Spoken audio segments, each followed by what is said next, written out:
Assalamualaikum warahmatullahi wabarakatuh. Politik etis Belanda turut meresahkan kalangan ulama dan kaum santri di Jawa Timur. Puncaknya, para kiai mendeklarasikan perlawanan melalui Nadlatul Tujar. Politik etis, selain diikuti dengan pendirian sekolah-sekolah sekuler, juga menyebabkan sektor pertanian tergusur.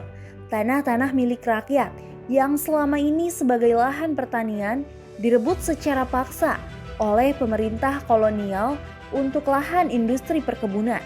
Situasi ini membuat kalangan pesantren berinisiatif membentuk organisasi dakwah ekonomi Nadlatul Tujar. Nadlatul Tujar atau Kebangkitan Kaum Saudagar yang berdiri pada tahun 1918 yang bertepatan dengan akhir bulan Rajab tahun 1336 Hijriah. Sejumlah ulama dan kiai yang bernama seperti Kiai Haji Hashim Asy'ari atau Haji Hasan Gipo dan Kiai Haji Wahab Hasbullah. Mereka bersama 42 orang saudagar muslim di Surabaya, Kediri dan juga Jombang bersama-sama mendirikan sebuah koperasi. Dikutip dari sekilas Nadlatul Tujar yang diterbitkan oleh Jaringan Komisi Fatwa atau Jarkom Fatwa di Surabaya pada November 2004, menjelaskan tentang berbagai faktor yang mendorong berdirinya Nadlatul Tujar. Dijelaskan pula tentang upaya pendirian badan usaha pertanian yang bernama Syirkah Al-Inan. Puluhan orang yang terdiri atas kiai serta saudagar muslim mereka patungan untuk mengumpulkan modal awal untuk mendirikan Syirkah Al-Inan. Hashim Asy'ari, Haji Hasan Gipo, dan Kiai Haji Wahab Hasbullah masing-masing menyerahkan modal awal senilai 25 gulden. Begitupun 40 orang lainnya. Sementara 2 orang lainnya seperti Moh Arif dan Kiai Abu Syakur masing-masing menyerahkan modal senilai 50 gulden. Hasilnya terkumpul untuk modal awal untuk pendirian Syirkah Al-Inan senilai 1.175 gulden.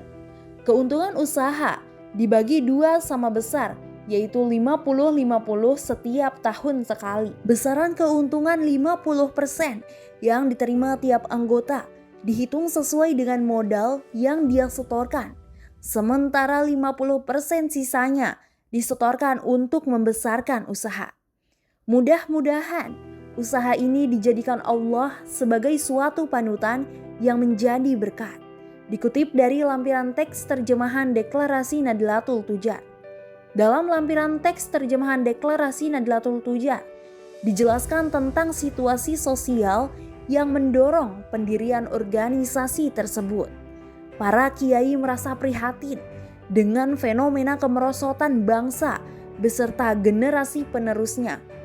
Kita melihat merosotnya bangsa dan anak negeri kita, serta kecilnya perhatian dan kepedulian mereka terhadap syariat Islam yang dapat dibuktikan dengan sedikitnya penuntut ilmu ataupun santri.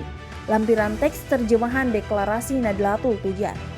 Hal lain yang menyesakan dada, manakala sekolah-sekolah pemerintah Belanda yang sekuler lebih diminati, padahal pemerintah kolonial sama sekali tidak menghormati umat Islam. Fenomena lainnya yang juga terjadi ialah keunggulan dari kaum penjajah dalam bidang ekonomi, ilmu, serta kekuasaan. Sementara pada saat yang sama, umat Islam dalam keadaan sebaliknya. Melalui lembaran terjemahan yang sama, para kiai dan ulama Jawa Timur mengungkapkan 3 faktor yang menyebabkan kemerosotan umat Islam. Yang pertama, melakukan tajarud atau sikap mengisolir dan membebaskan diri dari mencari nafkah. Sedangkan mereka belum mampu. Akibatnya, sebagian besar mereka harus merendah-rendahkan diri untuk meminta bantuan kepada orang kaya yang bodoh atau penguasa yang durhaka. Kedua, ketidakpedulian mereka terhadap tetangga yang belum tahu rukun sholat dan bisa melafalkan syahadat. Tidak ada orang yang berdakwah sekaligus membimbing mereka dalam mencari nafkah. Pada saat yang bersamaan, orang-orang yang dianggap ahli dalam hal agama hanya diam tak menolong saudaranya yang dizolimi. Misalnya, ketika para penguasa zolim merampas hak-hak kaum muslimin. Padahal, sebenarnya jika mereka menang dan berhasil, mereka akan dihormati dan kata perintah mereka akan dituruti. Misalnya, perintah untuk sholat dan perintah agama lainnya. Lampiran teks terjemahan Deklarasi Nadlatul Tujar. Dan yang terakhir, yaitu banyaknya orang alim yang mereka merasa cukup dengan ilmunya sehingga tidak melakukan musyawarah untuk menyelesaikan persoalan umat. Semestinya, dari mereka lahirlah sebuah gerakan berjamaah, seperti membentuk organisasi dan bermusyawarah dalam membahas berbagai problem umat. Misalnya, pembahasan menulis dengan tulisan Belanda. Bagaimana hukumnya? Apakah mempelajarinya haram atau bahkan fardu kifayah imbuh mereka? Para ulama pendiri Nadlatul Tujar mengkritik diamnya para orang-orang alim. Mereka mengkritik pedas kalangan alim yang dinilai hanya pasrah terhadap nasib penjajahan tanpa melakukan ikhtiar. Engkau, semua wahai golongan kita sendiri, jika kalian melangkah ke depan 10 langkah saja, niscaya sudah kalian dapatkan maksiat yang dilakukan secara terang-terangan. Apakah semua orang di zaman ini telah tenggelam dalam suatu persengkongkolan semua sama, sehingga kebaikan dan keburukan sama saja? Atau memang semuanya orang awam, sehingga tidak ada yang tahu hukumnya? Atau semua perkara dikembalikan kepada takdir tanpa adanya usaha? Atau semuanya sudah putus asa dari rahmat Allah yang langgeng itu? Apakah sifat malas adalah watak orang Jawa? 3 hal di atas merupakan faktor yang mendorong Nadlatul Tujar untuk berinisiatif mendirikan badan usaha untuk pertanian.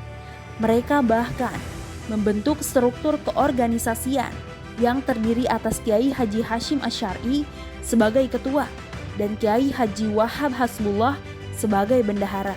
Sementara Haji Hasan Gipo atau Hasan Basri dan Mas Mansur sebagai sekretaris yang bertanggung jawab memegang dokumen-dokumen dan berkas penting. Lembaran lampiran teks terjemahan Deklarasi Nadlatul Tujar ditutup dengan sebuah syair yang berbunyi, "Jika ahli ilmu dan ahli hujah tidak dapat memberikan manfaat, maka keberadaan mereka di tengah masyarakat sama saja dengan orang bodoh.